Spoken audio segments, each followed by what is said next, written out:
Hello friends, इस video में हम लोग पढ़ने वाले हैं आयत किसे कहते हैं, वर्ग किसे कहते हैं और त्रिभुज किसे कहते हैं। और इन तीनों को एक एक बारीकी से समझेंगे, कौन क्या है, कैसा होता है, सभी को बारीकी से एक एक कर कर समझेंगे। तो चलिए आगे बढ़ते हैं। तो हमारा सबसे पहले है आयत किसे कहते हैं। ओके, आयत किसे कहते हैं।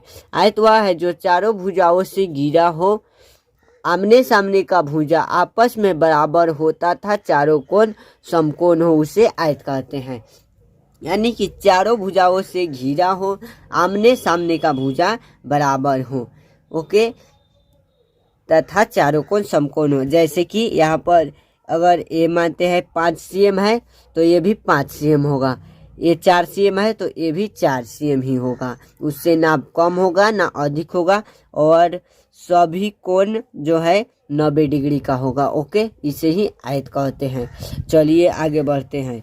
आगे है वर्ग किसे कहते हैं। तो हो जाएगा वर्ग वह है जो चार भुजाओं से घिरा हो, चारों भुजा आपस में बराबर होता था, चारों कोण समकोण हो, उसे वर्ग कहते हैं।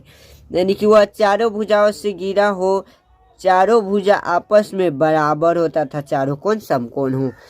जैसे अगर यह 3 cm है तो सभी 3 cm ही होगा, अगर यह 10 cm है तो सभी 10 cm होगा, 10 मीटर है तो सभी 10 मीटर ही होगा, और सभी कोण 90 डिग्री का होगा। अगला है त्रिभुज किसे कहते हैं। 3 सरल रेखाओं से घिरा हुआ समतल क्षेत्र को त्रिभुज कहते हैं। यानी कि 3 सरल रेखाओं से घिरा हो उसे समतल क्षेत्र को त्रिभुज कहते हैं।